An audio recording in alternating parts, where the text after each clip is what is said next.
Abra sua Bíblia no livro de Lucas, capítulo de número 13, diz assim, a partir do verso 22.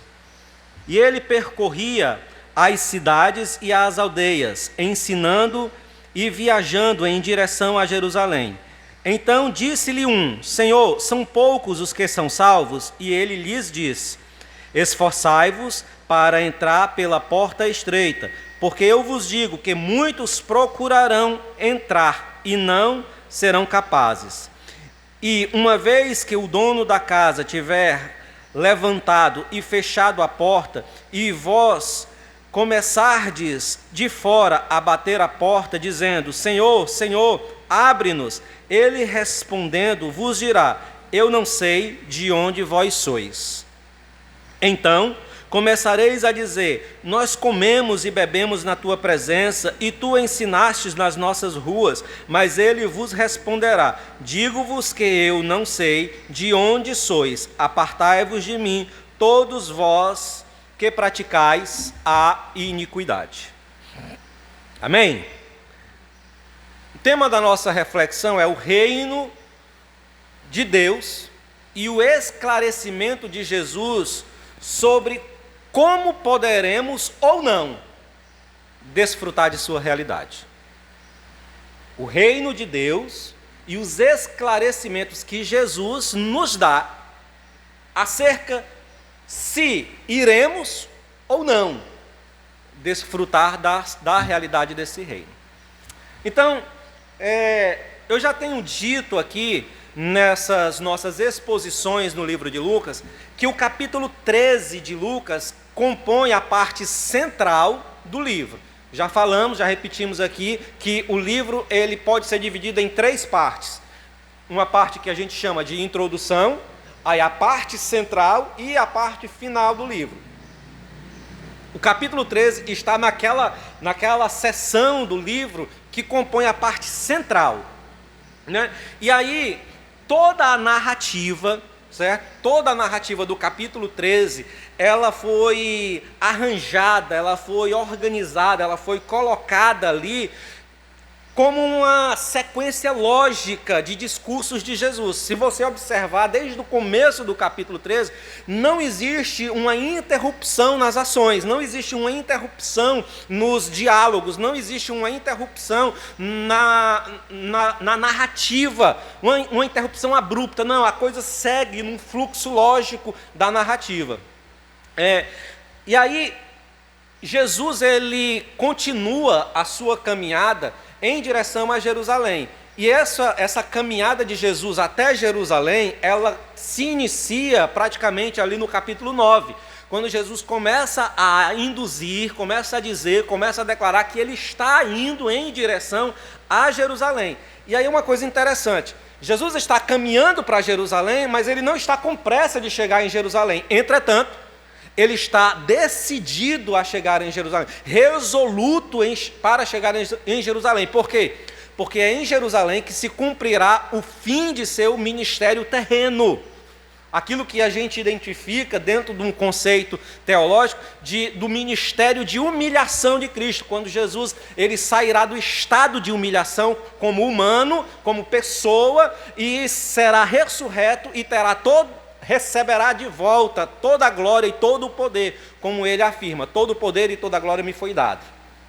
Então, ele está indo para Jerusalém. Enquanto ele vai para Jerusalém, resoluto em chegar lá, não está com pressa, mas está caminhando para lá. Então, na sua trajetória, ele vai parando de cidade em cidade. E de cidade em cidade, ele vai parando para fazer o quê? Para dar continuidade ao seu ministério. Ministério de pregação, ministério de ensino, ministério de orientar as pessoas acerca e sobre o reino de Deus, sobre o reino dos céus. E aí, o texto bíblico que nós acabamos de ler, como eu disse, é uma sequência lógica, é uma narrativa que está dentro de uma sequência lógica. E ela começa um pouco antes, ou seja, ela começa lá no texto do capítulo 18, verso 21, quando Jesus introduz o tema do reino de Deus. E quando foi que Jesus introduziu esse tema do reino de Deus no capítulo 13? Foi quando ele apresentou a parábola do fermento, aliás, da semente de mostarda, que crescerá e se tornará uma grande árvore, e das 3 medidas de farinha que foi acrescentado o fermento. E Jesus diz, olha, a quem comparareis o reino dos céus? Nessa sequência lógica, Jesus está fazendo uma comparação sobre o reino dos céus. Jesus está mostrando para as pessoas, criando uma imagem para as pessoas de como é o reino dos céus. Ou seja, é algo pequeno, que começa quase que de forma insignificante, mas que se desenvolverá ao ponto de se tornar uma grande árvore, árvore frondosa, árvore que acolherá as aves do céu. É como uma medida pequena de farinha, de fermento, que após colocado numa grande quantidade de massa, 15 a 20 quilos de farinha, conseguirá fermentar aquela massa. Então Jesus introduz o tema do reino de Deus. E ele faz isso, lembra, irmãos, eu estou querendo que você entenda a sequência lógica do texto. Quando é que Jesus introduz o tema do reino de Deus na narrativa do capítulo 13? Após ele curar uma mulher que estava encurvada na sinagoga no dia de sábado. E aí os chefes da sinagoga se indignam porque a cura foi feita ali. E aí Jesus diz, olha, não era necessário salvar ou libertar esta mulher que há tantos anos estava aprisionada por Satanás. Ela não seria, porventura, filha de Abraão? E aí, com a ideia de aquela mulher ser libertada das garras de Satanás e a ideia daquela mulher ser filha de Abraão, o tema do reino de Deus se abre. E aí Jesus compara. A quem comparareis o reino dos céus? A um grão de mostarda e ao fermento colocado em 3 medidas de farinha. A sequência segue, Jesus continua a sua caminhada. Só que agora, no rumo para Jerusalém, ele para em algum canto, em alguma cidade, e alguém que talvez estava presente nas narrativas, quando Jesus fez a comparação do reino, quando Jesus introduziu o tema do reino de Deus, ele faz a pergunta. Que pergunta? Ele pergunta, muita gente ou é pouca gente que vai ser salvo? Essa é a pergunta que dá direcionamento para essa narrativa. Aqui o tema do reino de Deus permanece sobre o foco. Entretanto, não é mais com aquele público. Qual era o público? O público da sinagoga, que viu a libertação da mulher, e o público que ouviu Jesus comparar o reino de Deus com coisas terrenas, fazendo uma comparação, uma parábola, uma analogia, para que as pessoas tivessem ideia. E agora, para esse público, Jesus não mais vai fazer uma comparação. Jesus não vai mais dizer, o reino dos céus é assim, ou se parece com isso. Mas Jesus agora vai nos dizer realidades desse reino. Como é que as coisas elas vão se processar nesse reino? Né? E isso se dá por quê? Por causa de uma pergunta. Se você olhar aí, o verso de número 23, é isso? Vamos no verso 22, ele diz assim, o verso 22 nos indica o movimento de Jesus, né, na sua jornada. E aí a sequência do texto nos apresenta a pergunta de alguém que talvez, como eu disse, estivesse ali presente quando Jesus introduziu. E aí o verso 3 diz o seguinte, e disse-lhe um que estava acompanhando, que talvez estivesse lá quando Jesus falou. E a pergunta dele é, são poucos os que se salvam? Essa pergunta abre a oportunidade para que Jesus, de forma muito clara, apresente o reino de Deus, ampliando a ideia do seu ensino, não mais como comparações, mas como o reino funcionará. Ou seja, o que Jesus está querendo nos mostrar nessa passagem é como é que entraremos no reino, quem estará lá e o que acontecerá lá. Esses poucos versos que nós lemos inicialmente nos mostra Jesus ensinando a respeito do reino. Como é que nós entraremos nesse reino? Quem é que estará nesse reino? E o que acontecerá quando estivermos nesse reino? E aí, irmãos, tem muito conteúdo para a gente destrinchar aqui. Esses 3 pontos serão os pontos da nossa mensagem. Entretanto, hoje, no dia de hoje, nesse sermão, eu só vou abordar um desses pontos. Próximo domingo, eu abordo os outros 2. Ou seja, hoje, nós vamos apenas compreender como entraremos no reino de Deus. Quais são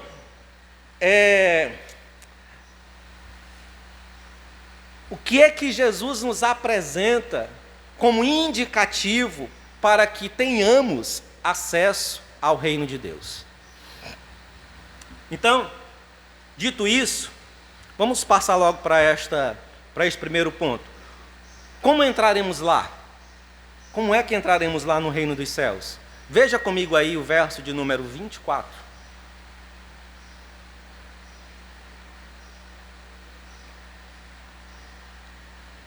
Na minha tradução, que eu coloquei aqui, que é a Almeida Revista Corrigida, ela está porfiai. Mas aqui na King James, que é outra tradução que eu tenho aqui a King James, ela está esforçai-vos. As duas coisas quer dizer a mesma coisa. Porfiar, desejar, se esforçar. Então, talvez a melhor tradução seja esforçai-vos. Então seria: esforçai-vos, desejai ardentemente por entrar pela porta estreita, porque eu vos digo que muitos procurarão entrar e não poderão. Esforçai-vos por entrar pela porta estreita, porque muitos procurarão e não, ou porque muitos tentarão e não poderão. E aí eu quero que você preste atenção no que eu vou dizer aqui. A tradição cristã protestante, que é a tradição que nós aqui, Igreja Evangélica Batista, Betel, em José Walter, ela se aproxima, nós nos aproximamos do pensamento protestante. Nós estamos dentro dessa fatia, dentro do bolo, da massa do cristianismo. Nós estamos naquilo que é definido como o movimento protestante. Amém? Então, a tradição protestante, desde os dias da Reforma, quando Martinho Lutero, lá em 1500, definiu, colocou as suas 95 teses lá na porta de Wittenberg, né, questionando a Igreja Católica Romana, desde aquele período, a Igreja tem ensinado que a nossa salvação, ela é por graça. E ela faz isso porque ela está desfazendo o ensino católico romano de que a salvação era por meio das obras. Ou seja, a Igreja Católica Romana entende que a sua salvação, que a sua entrada no reino dos céus, ela está baseada, ela está alicerçada na realização das obras, dos feitos. E aí Lutero quebra essa ideia com o conceito de salvação pela graça, de justificação pela fé. E aí, irmãos, de lá para cá a igreja tem desenvolvido essa ideia, a ideia de que a nossa salvação ela é por graça, que a nossa salvação ela é um presente de Deus. Não são as nossas boas obras, não são as nossas boas ações que nos garante a salvação eterna. Isso, se você chegar em qualquer igreja cristã de cunho protestante, isso vai ser pregado nos púlpitos. Ninguém em cima de uma igreja protestante, pelo menos séria, vai dizer para você que você será salvo se você cair com um dinheirinho aqui no gasofilácio. Ninguém vai dizer que a sua salvação vai estar garantida se você ajudar o pobre com uma esmola, se você fizer uma boa ação, se você fizer isso. Ninguém na igreja vai dizer isso. Eles vão dizer que a sua salvação é um presente de Deus. Deus lhe deu isso graciosamente. Irmãos, e isso está certo. Certo por quê? Porque isso caminha em acordo com o fluxo do pensamento bíblico, da teologia bíblica. Nossa salvação é um dom ofertado aos homens por Deus, realizado através do sacrifício de Cristo. Sacrifício esse que foi feito voluntariamente por nós, para nossa salvação. Então, Deus, em sua soberania, decidiu salvar os homens. E decidiu entregar esta salvação aos homens graciosamente.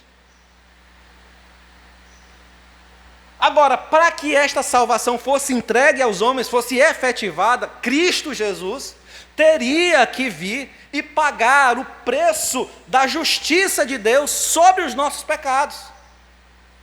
Porque havia uma cobrança sobre nós por causa da nossa impiedade, por causa dos nossos pecados. E Jesus toma essa responsabilidade para si. Vive sobre a terra, morre, entrega a sua vida em sacrifício, ressuscita e consuma de forma plena a nossa salvação. Então a salvação é um presente, é um dom. Você não paga nada para tê-la. E isso é um desenvolvimento que está em acordo com aquilo que a gente chama de teologia bíblica. É o pensamento bíblico sistematizado numa teologia. Abra sua Bíblia aí em Efésios, capítulo de número 2.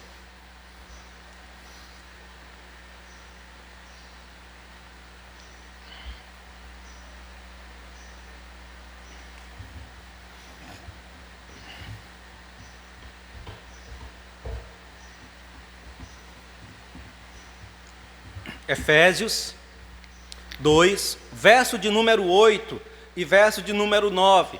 Olha o que o apóstolo Paulo está dizendo para a igreja de Éfeso a respeito da salvação e a respeito da fé. Fé essa que é o veículo para nós desfrutarmos a salvação. Então ele diz: porque pela graça, porque pelo favor de Deus sois salvos, por meio da fé. E isso não vem de vós, é dom, é presente de Deus. Não vem das obras, para que ninguém se glorie. Então o apóstolo Paulo está ensinando à igreja de Éfeso que a salvação é de graça, por meio da fé. E que ela não vem das obras, para que nenhum homem possa se gloriar, dizendo: eu sou salvo porque eu realizei alguma coisa. Agora, preste atenção, irmãos. Escuta aqui. Entretanto, apesar disso ser uma verdade inexorável, inquestionável, de ser um ponto fixo que não se pode remover da teologia do pensamento cristão, da fé cristã, apesar disso ser uma realidade, a verdade de uma salvação ofertada como dom, conquistada eternamente pelo sacrifício voluntário de Jesus Cristo e aplicada a cada crente, a mim e a você, por obra do Espírito de Deus, isso pode gerar erroneamente na minha mente, na sua mente, na alma humana, um sentimento de passividade, um sentimento de letargia em relação à obra salvífica. Presta atenção, eu vou repetir. Apesar da salvação ser uma obra gratuita, ser um dom de Deus, ser um favor entregue aos homens, de que isso foi realizado por Cristo, por mim e por você, aplicado a mim e a você por obra do Espírito Santo, isso é uma verdade, mas isso pode ser erroneamente mal entendido. Isso pode conduzir a mim e a você um sentimento de letargia, um sentimento de estar de falsa segurança, um sentimento de que porque o dom foi gratuito, porque o favor me foi feito, porque não me custou nada, então também nada devo fazer. Então nada também preciso realizar. Até porque eu estou militando e me lembrando continuamente daquilo que Martinho Lutero fez, ou seja, uma militância contra as indulgências, uma militância contra a ideia de que eu preciso realizar, que eu preciso fazer, que eu preciso cooperar para a minha salvação. Então, se eu estou lutando contra isso, logicamente se instala no meu coração a ideia de que vamos nos deitar em berço esplêndido, porque a salvação está garantida e está tudo bem. Isso pode gerar acomodação, e uma acomodação irresponsável, uma acomodação preguiçosa e autoconfiante.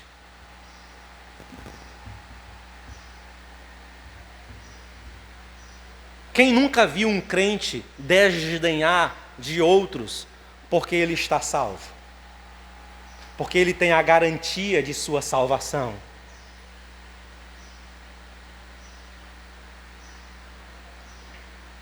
Presta atenção, irmãos. Assim como o ensino católico romano gera um sentimento equivocado de garantia pelas obras, pela realização, pelo desenvolvimento, pelo trabalho, pelo esforço. Assim como esse conceito, essa teologia está errada e induz na mente do católico que se ele fizer as boas obras, todo o resto por trás não tem necessidade, porque ele está garantido por causa de suas boas obras. Na época da Reforma Protestante, tinha um cara chamado Tetzel. Foi um indivíduo ordenado pelo Papa, daquele período, para buscar indulgências, para cobrar indulgências. E ele dizia, sabe o que? Quando ele chegava nos locais, nas cidades, nos pequenos lugarejos, ele dizia que você poderia comprar a retirada da alma de um dos seus parentes já mortos do purgatório. Ele dizia assim, quando o som da moeda tilintar no gasofilácio, a alma saltará do purgatório para o céu.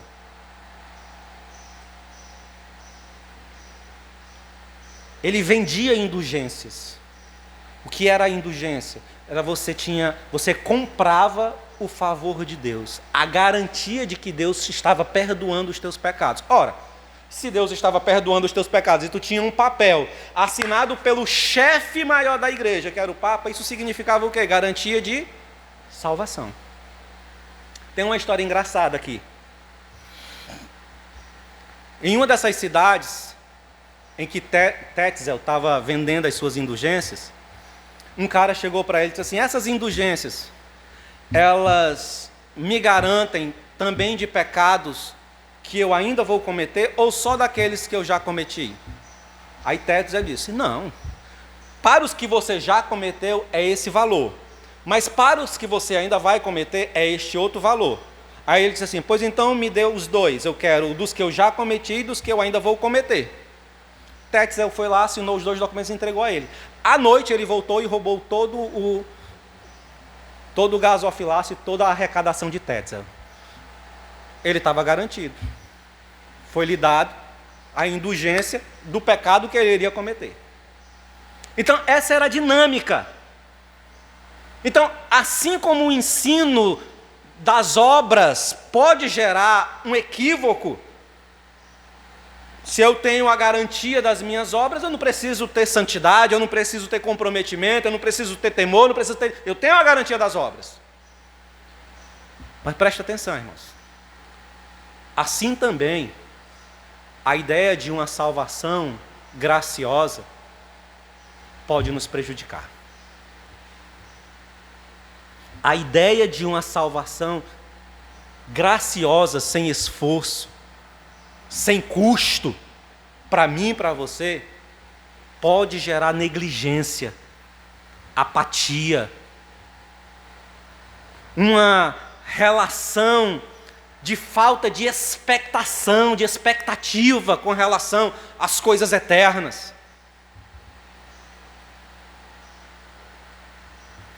Sem um anseio em ver o reino. Por quê? Porque as coisas estão garantidas. O texto apresentado por Lucas expressa dois ensinos existentes, que estão ali presentes, dois ensinos que mostram, irmãos, o reino de Deus como uma dimensão. Lucas, nesses versos que nós lemos, mostram dois ensinos do reino de Deus numa dimensão em que é necessário uma resposta humana e para que eu e você tenhamos uma perspectiva de que o tempo pode se fechar, que as coisas não estão eternamente abertas para quando eu decidir, eu me apossar dessas coisas.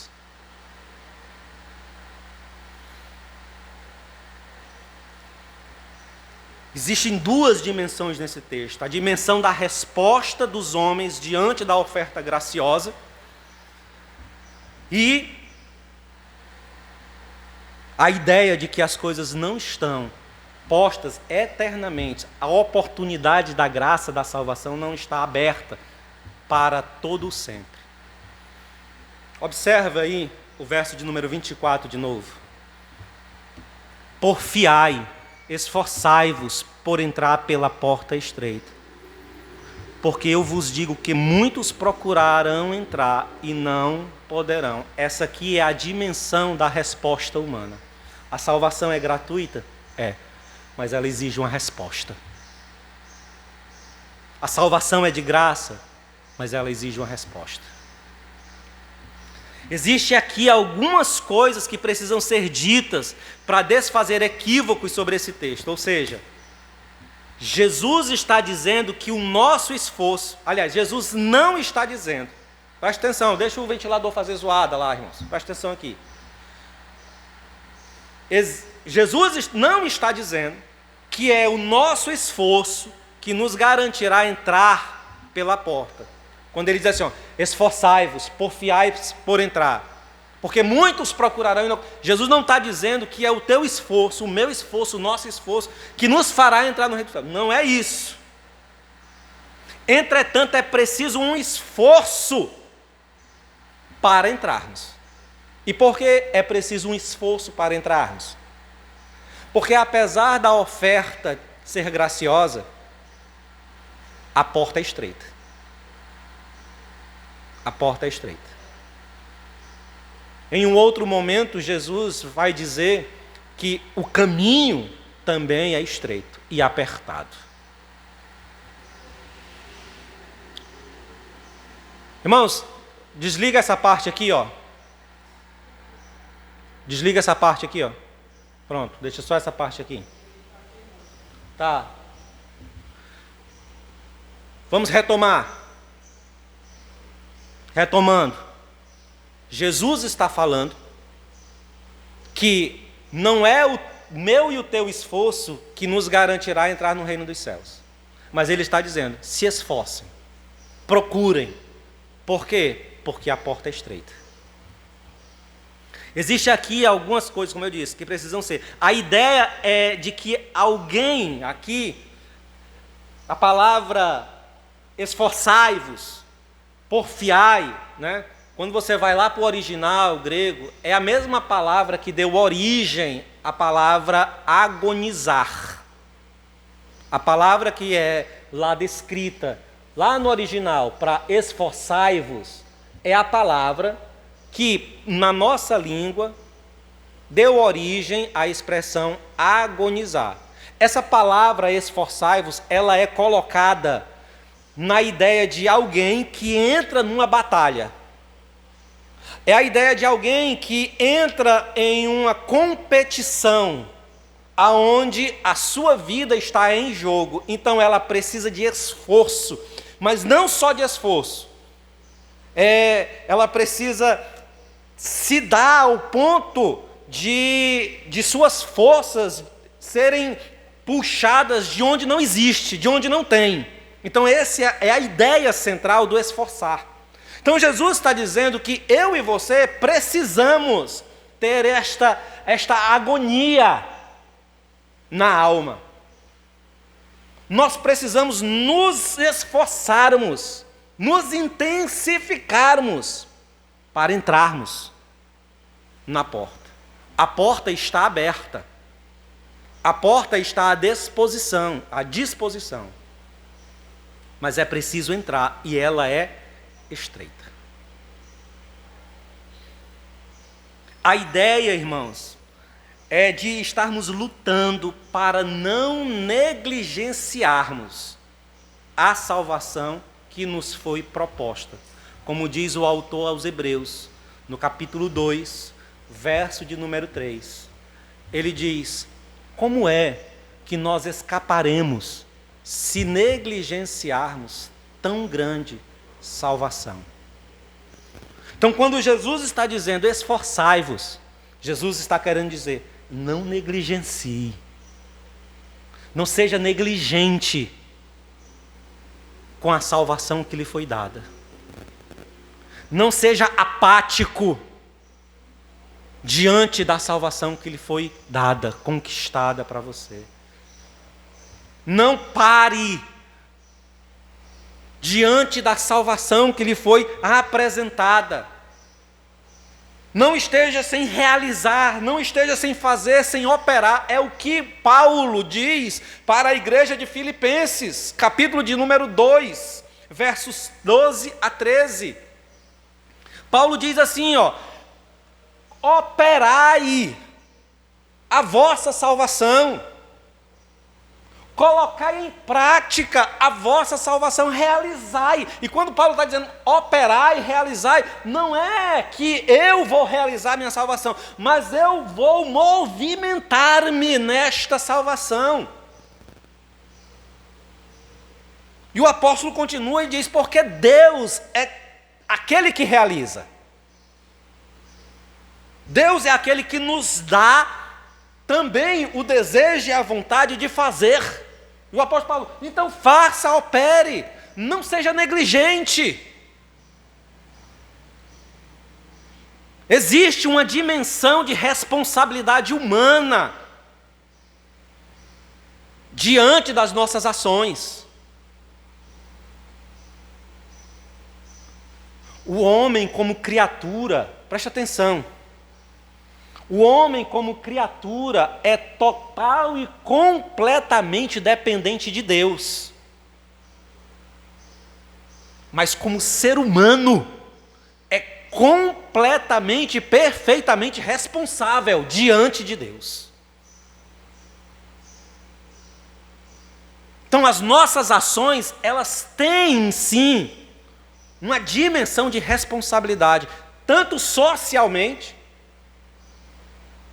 como diante da eternidade.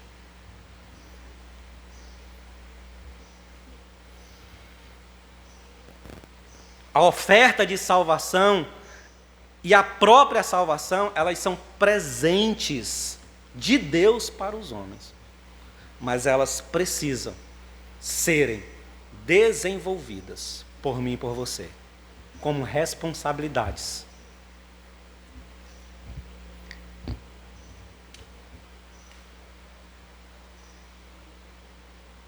Irmãos, assim como existiu um custo para Deus, a salvação é de graça, sim ou não? Um presente de Deus aos homens, amém? Isso está fechado, está compreendido plenamente, perfeitamente, mas ela é um presente, ela é de graça para mim e para você. Você recebeu o presente, mas ela teve um custo para Deus. E o custo para Deus foi enviar seu santo Filho ao mundo. Mas essa salvação, que é um presente para mim e para você, que recebemos graciosamente, também teve um custo para Jesus Cristo. E o custo foi seu sofrimento, sua morte e sua humilhação.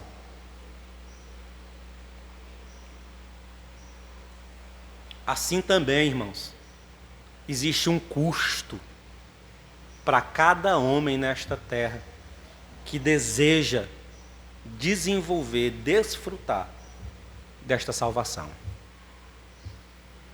Existe uma dimensão de responsabilidade com relação à salvação. A cristandade, o movimento evangélico protestante, se pensa que a salvação foi um dom gratuito de Deus, conquistada eternamente, e acabou-se, está bom, está tudo feito, tudo perfeito, agora está tudo realizado, está tudo em paz, não precisa de mais nada, você está profundamente equivocado, porque existe uma dimensão de responsabilidade sua, para desenvolver, para colocar em movimento esta salvação. A segunda dimensão é a dimensão do tempo da oferta desta salvação. O tempo em que a porta está aberta. Você está ainda com a sua Bíblia aberta? Vá lá para os versos 24 e 25.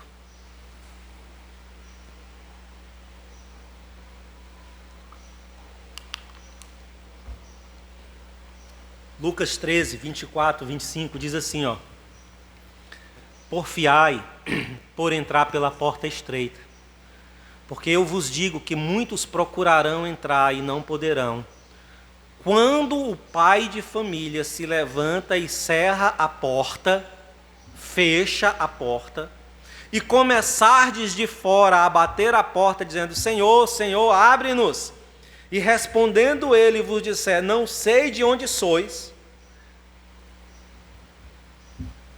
Irmãos, se existe um conceito negligenciado nessa geração, e que se pode trabalhar com bastante ênfase, é a alienação de que nós temos todo o tempo do mundo. Isso aqui, cada um de nós tem guardado na alma. Eu tenho todo o tempo do mundo. Eu posso realizar as coisas quando eu quiser. Isso é prova tal que você está agora sentado aqui, mas você já fez aí, aonde você está, um programa para si, quando terminar esse culto. Você já sabe para onde é que você vai assim que terminar. Então assim, ó, quando terminar isso aqui, você já se programa. Quando terminar isso aqui, eu vou fazer isso, vou fazer isso. Por quê? Porque você tem na sua alma, na sua consciência, a ideia de que você possui o domínio do tempo.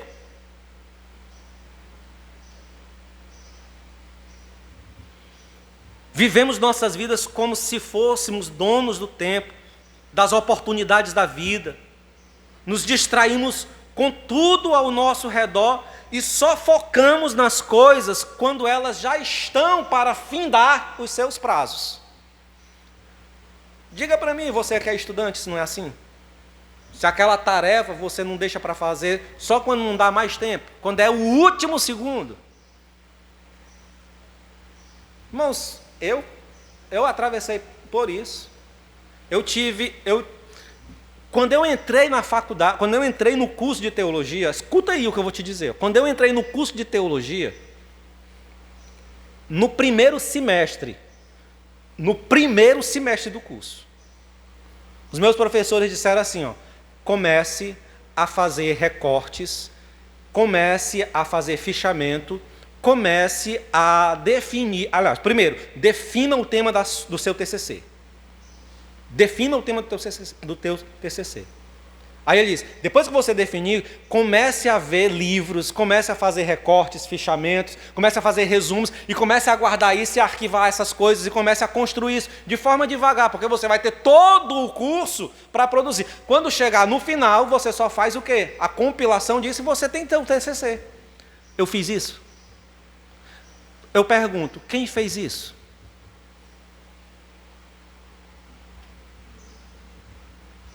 O último ano, eu comecei a fazer. No último ano do curso, eu comecei a fazer.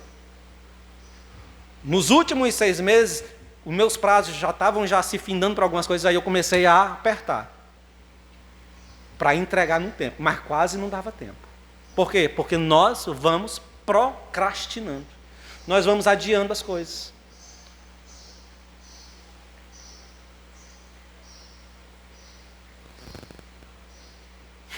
Quem nunca deixou de pagar aqui? Quem nunca que deixou de pagar uma conta quando já é o último prazo, a última data? Comentáriozinho aqui, ela não está aqui. Se tivesse aqui, ela ia esticar os olhos. Essa semana, quase que eu pego um negócio lá em casa, porque a mulher com dinheiro na conta e deixou a conta se vencer. Mas como é que tu faz um negócio desse, criatura? É sério, não, Sarete, como é que tu faz um negócio desse? O dinheiro está na conta, porque tu não pagou. Não, é porque eu esqueci. E eu te disse para tu pagar. Eu disse para ela, 2 dias antes, eu disse, ó, faz o pagamento daquela conta, é só fazer o Pix. Ela não fez. Passou. Quando eu perguntei, ela esqueci. Mas deu certo, ela pagou. Mas entenda, é só no último prazo. Por quê? Porque a gente pensa que tem o domínio do tempo nas nossas mãos.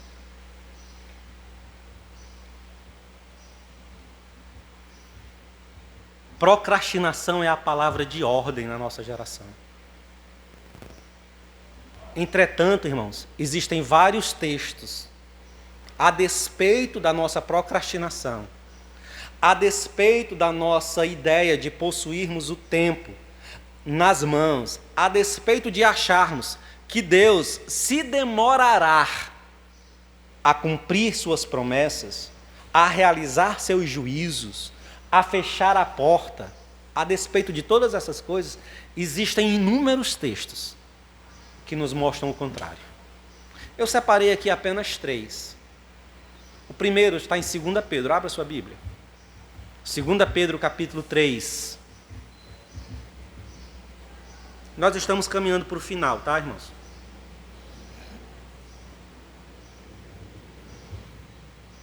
2 Pedro, capítulo de número 3, verso de número 9, diz assim, ó: o Senhor não se atrasa em cumprir as suas promessas, como julgam alguns. Ou seja, as coisas não estão acontecendo e a pessoa diz, não, é porque Deus está atrasando, que ainda vai demorar. O texto termina dizendo assim, ó, pelo contrário, Ele é extremamente paciente para convosco e não quer que ninguém pereça, mas que todos cheguem ao arrependimento. Então a longanimidade, Deus esticando o tempo, é para que eu e você entendamos que o Senhor está ampliando o tempo para que eu me arrependa, para que você se arrependa, para que nós nos coloquemos na posição em que Ele nos tem chamado. Abacuque, no Antigo Testamento, capítulo 2, verso de número 3, diz assim: porquanto esta visão se cumprirá num tempo determinado no futuro. É uma visão que fala do fim e não falhará, ainda que demore. Guarde-a confiante, porque ele certamente virá e não se tardará. Lucas 18, 7-8 diz: porventura Deus não fará plena justiça aos escolhidos, que a Ele clamam dia e noite, ainda que lhes pareça demorado em atendê-los?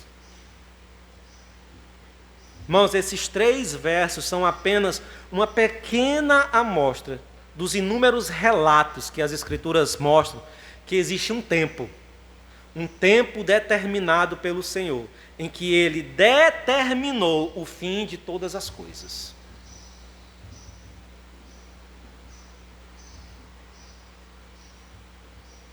Precisamos resgatar sobre nós a perfeita compreensão de que o mundo tem uma data no calendário de Deus para o seu fim.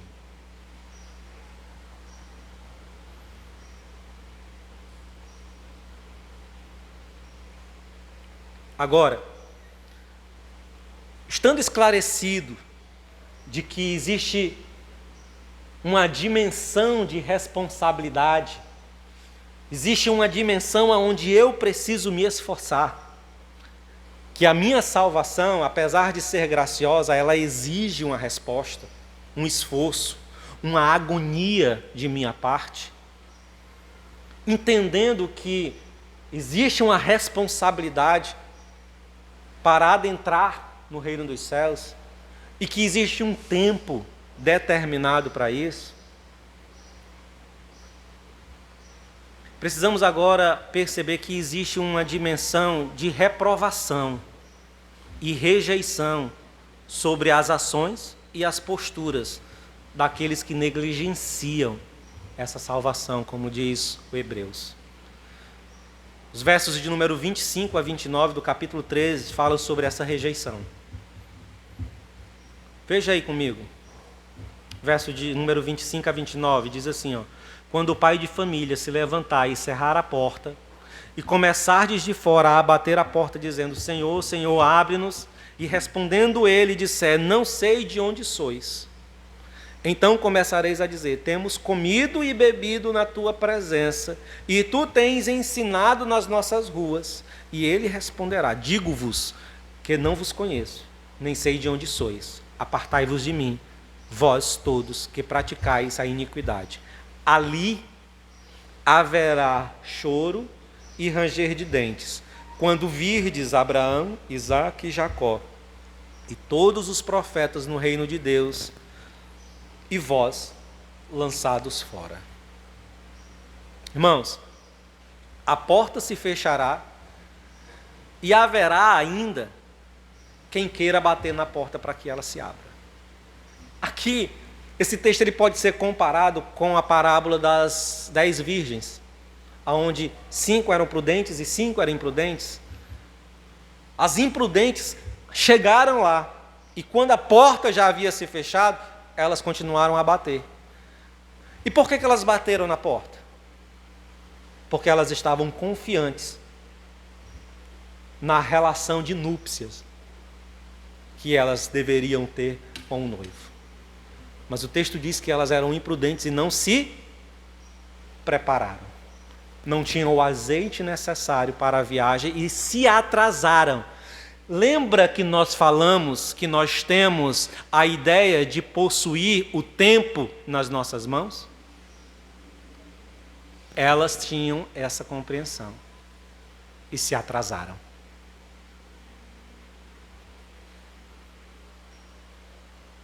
Havia presunção de familiaridade com Jesus. Se você olha os versos 26 e 27, eles dizem que Jesus, o Senhor, comia com eles, ensinava na rua deles, e eles estavam acompanhando o seu Senhor. Então, na mente deles havia familiaridade com o Senhor. O fato de Jesus ter andado sobre esse chão, visitado nossas casas e nossas vidas, de termos nesse processo tido algum contato com Ele, não nos garante comunhão com Ele, mas apenas a oferta graciosa de nosso Senhor a nos chamar à comunhão. Entendeu o que eu disse? O fato de Jesus ter andado no nosso meio, de ter visitado a nossa casa, a nossa vida, de termos tido algum contato com Ele, isso não nos garante familiaridade com Cristo. Isso só nos garante que Cristo esteve entre nós, nos convidando à comunhão com Ele.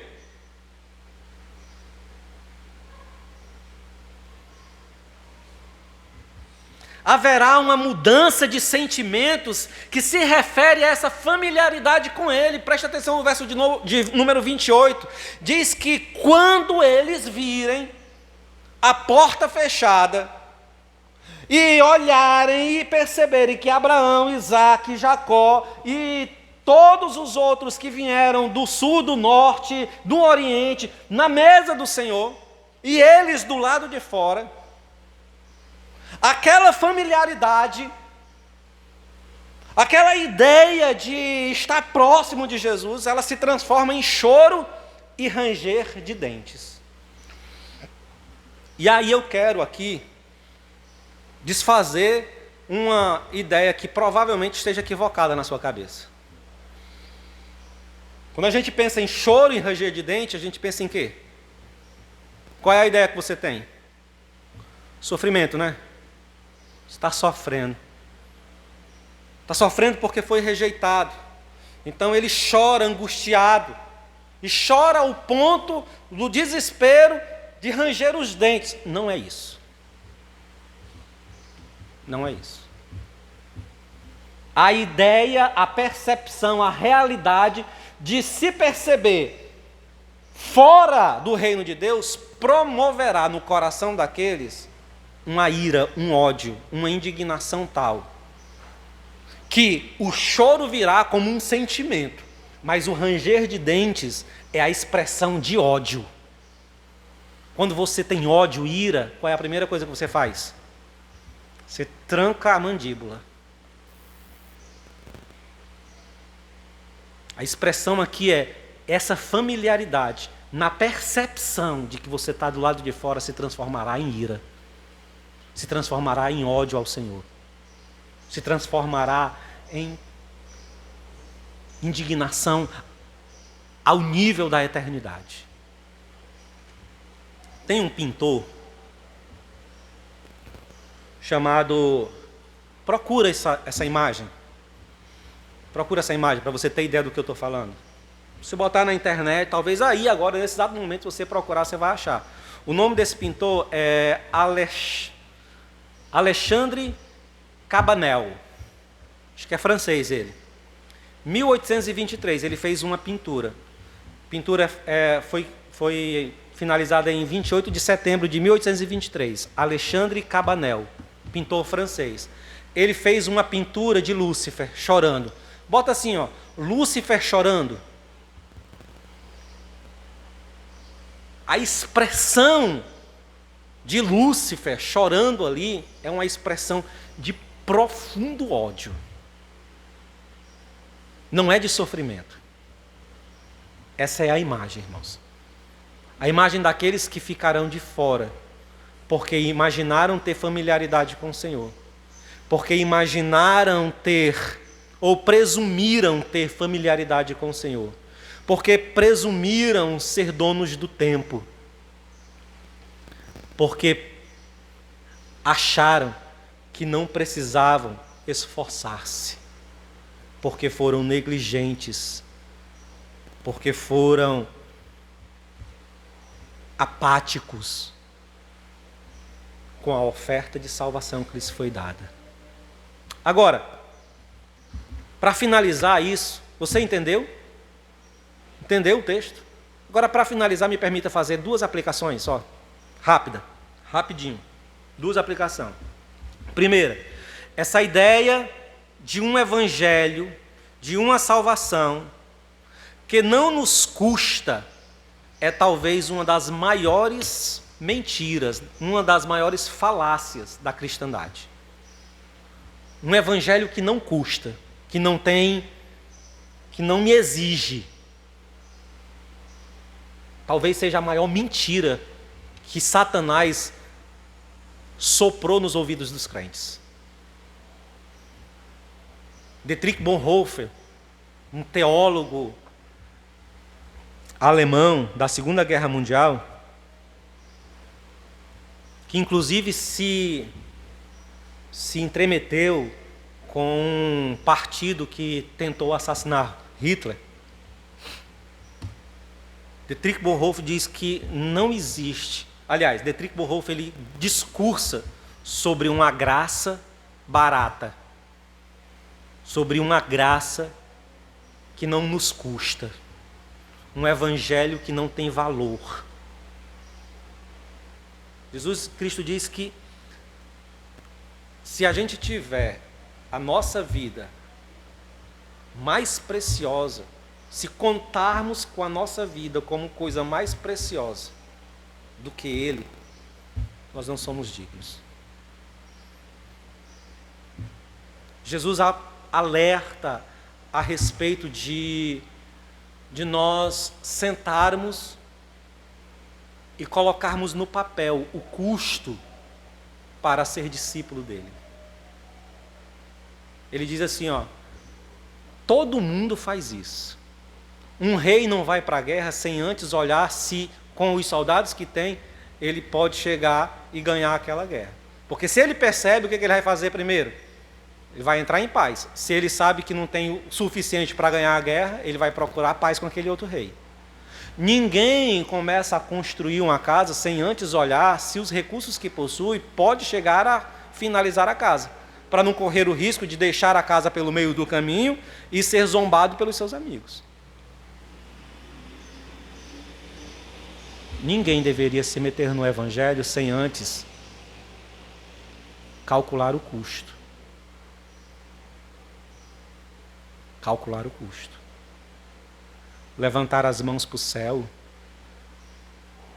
abrir a boca e dizer glória a Deus, aleluia, cantar músicas, sentar numa cadeira toda semana, participar de uma reunião, isso não é o custo do Evangelho. Isso não é o custo do Evangelho. O custo do Evangelho é muito mais. O custo do Evangelho é muito mais.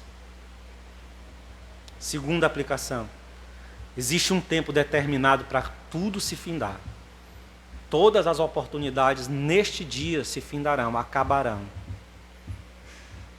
A nossa falsa segurança, a nossa ilusória familiaridade com o Senhor, só porque participamos de uma igreja histórica, de recorte protestante, uma denominação, um culto semanal, porque desenvolvemos qualquer atividade na igreja, porque caímos com a moedinha ali no gasofilaço, sustentamos a dinâmica financeira da igreja. Tudo isso causará profunda decepção se na realidade não existir comunhão entre mim e Cristo, entre você e Cristo.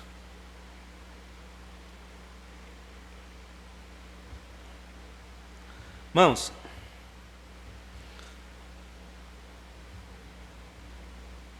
nós não deveríamos nos admirar com bons pregadores. Nós não deveríamos nos admirar com pessoas que se comprometem com o serviço. Nós não deveríamos nos admirar com pessoas que estão sempre presentes no culto. Nós não deveríamos nos admirar com pessoas, inclusive, que são fiéis com as suas contribuições financeiras. Isso não deveria nos chamar a atenção.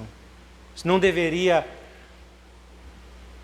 ser critério para nós identificarmos que tal pessoa é crente, fiel, tem comunhão com Cristo.